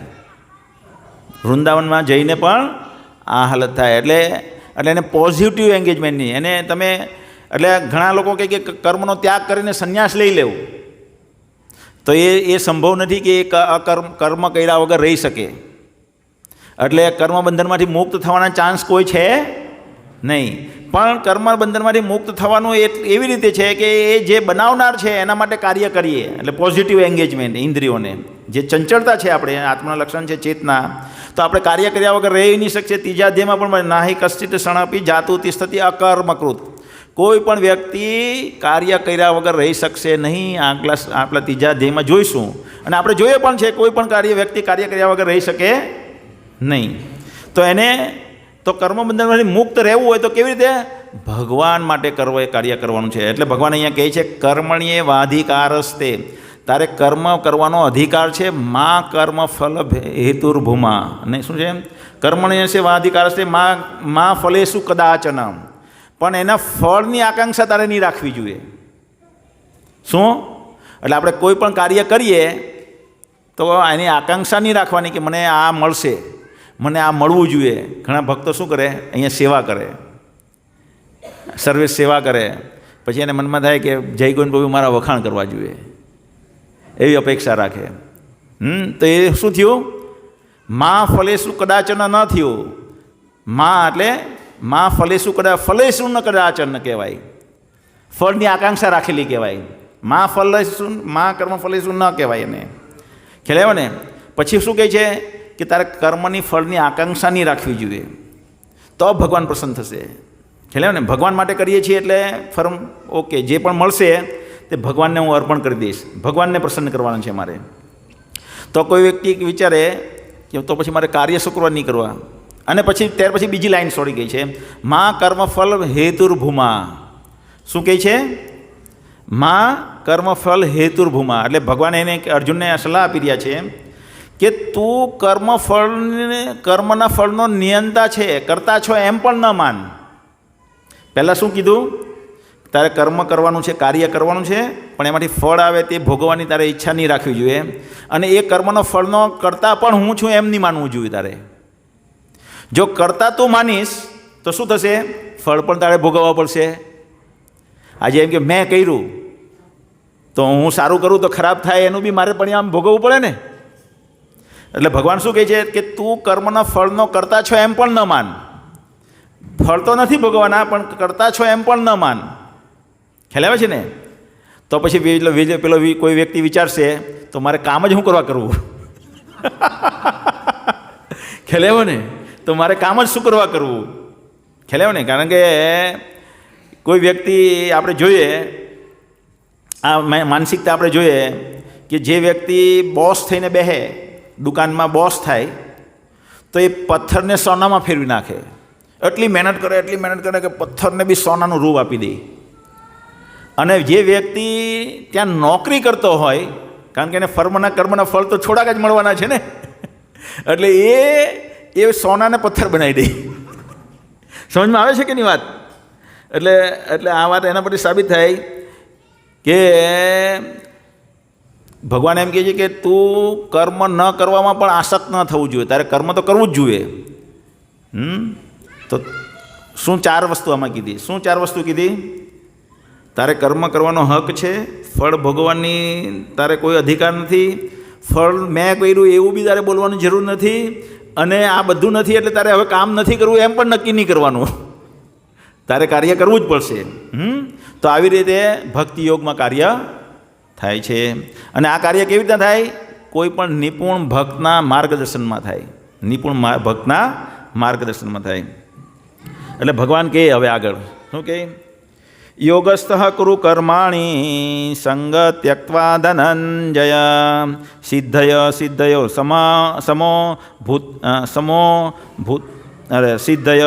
સમો ભૂત્વા સમત્વમ યોગ યુચ્યતે. હે અર્જુન, યોગમાં સ્થિર રહે, સફળતા કે નિષ્ફળતાની સર્વ આસક્તિ છોડી દઈને તારા કર્તવ્ય કર્મ કર. મનની આવી ક્ષમતા યોગ કહેવાય છે. તો તો હવે અર્જુન જે હતો તે ક્ષત્રિય હતો, તો ક્ષત્રિયને કાર્યને કરવાના છે, ક્ષત્રિયના કાર્ય, અને એ કાર્ય ભગવાનને અર્પણ કરવા માટે. યોગ ઉચ્યતે, યોગ યોચ્યતે એટલે ભગવાનને પ્રસન્ન કરવા માટે, એટલે કે મને પ્રસન્ન કરવા માટે તારે આ કાર્ય કરવાનું છે, ભગવાન એમ કહી રહ્યા છે. ત્યાર પછી ભગવાન શું સમજાવે છે? કયો શ્લોક છે?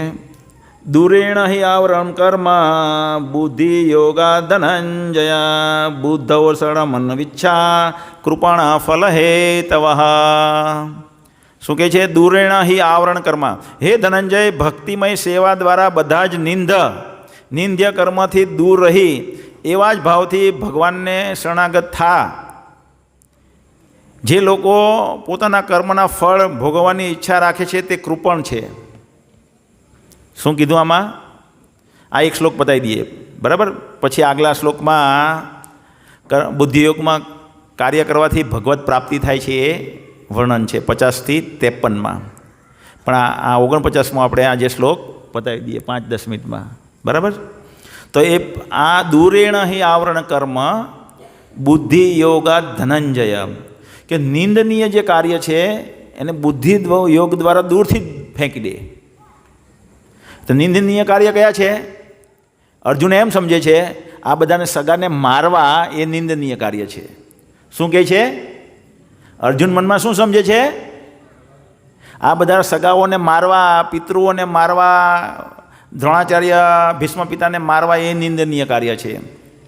અને ભગવાન શું કહી રહ્યા છે કે ભોગ કરવાની જે તારી ઈચ્છા છે એ કાર્યને છોડી દે તું. શું કહે છે? સમજમાં આવે છે ને? એટલે આગલા આ શ્લોક જે છે ને તે મહત્વનો છે, કારણ કે ત્રીજા જેનો પહેલા શ્લોકમાં ભગવાન અર્જુન પ્રશ્ન કરે છે. શું છે? જાયસી ચિત્ત કર્મણાસ્તે મતા બુદ્ધિર જનાર્દનમ તત્કિમ કર્માણી ઘોરે મામ નિયોજી શકે સ્વમ વ્યામ મિશ્રેણ વાક્યના બુદ્ધિમ સોમહ્યસી વમે તદેકમ વદ નિશ્ચિત્ય એન શ્રેયોહમ આપનુયામ. આ બે શ્લોકમાં એ પ્રશ્ન કરે છે ભગવાનને. શેના આધારે? આ શ્લોકના આધારે. ભગવાન શું નિંદનીય કાર્ય દૂર ફેંકી દે. મેં આજે એક ભાઈને કીધું આપણે ઈદડા બનાવવાના છે, અને ભાઈ ઢોકળા બનાવી નાખ્યા. ખ્યાલ આવ્યો ને? એટલે આપણે કહીએ શું અને સમજે શું, તો એવું આપણે બહુ બધી વખત થાય દુનિયામાં. તો અહીંયા ભગવાન એવી જ રીતે કહે છે શું અને અર્જુન સમજે છે શું. ભગવાન કહે છે કે જે પણ પોતાની ઇન્દ્રિયોને સંતુષ્ટિ કરવા માટેના કાર્ય છે એ નિંદનીય કાર્ય છે. કેમ નિંદનીય કાર્ય છે? કારણ કે એમાં કર્મના ફળનું બંધન લાગે છે, અને કર્મના ફળનું બંધન લાગવાથી જન્મ મૃત્યુનું ચક્કર ચાલુ રહે છે. તો એ માટે થઈને એ કાર્ય નિંદનીય છે. એટલા માટે એ કાર્યને ત્યાગી દે. કયા ત્યાગી દેવાના? એટલે મારવાનું કાર્ય ત્યાગવાનું નથી. મારવાનું કાર્ય ભગવાનને પ્રસન્ન કરવા માટેનું કરવાનું છે, સ્વધર્મ માટે થઈને કરવાનું છે.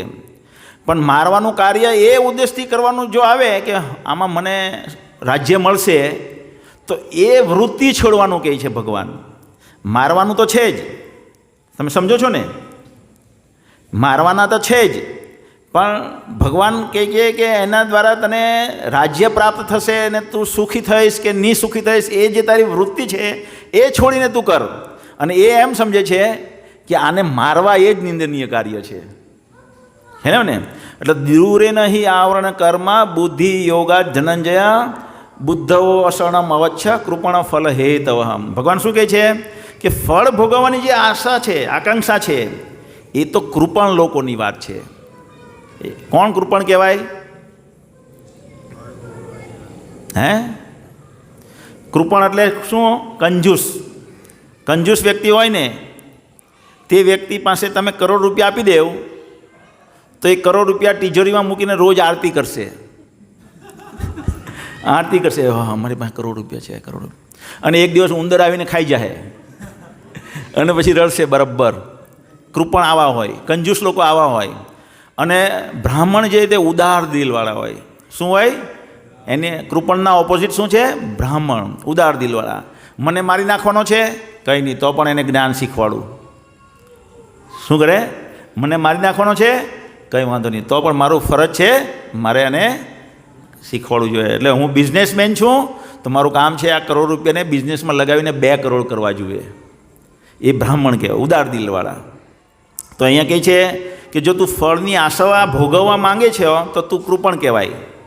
તારે એ ફળની આશા ભોગવવાનું છોડી દેવું જોઈએ, કારણ કે એ કાર્ય નિંદનીય છે. સમજમાં આવી ગઈ વાત? શ્લોક સમજમાં આવી ગયો? કોઈને નહીં સમજમાં આવ્યું તો મારી સાથે પછી ચર્ચા કરી શકે છે. તો આવતા રવિવારે આપણે 50મો શ્લોક લઈશું. હરે કૃષ્ણ.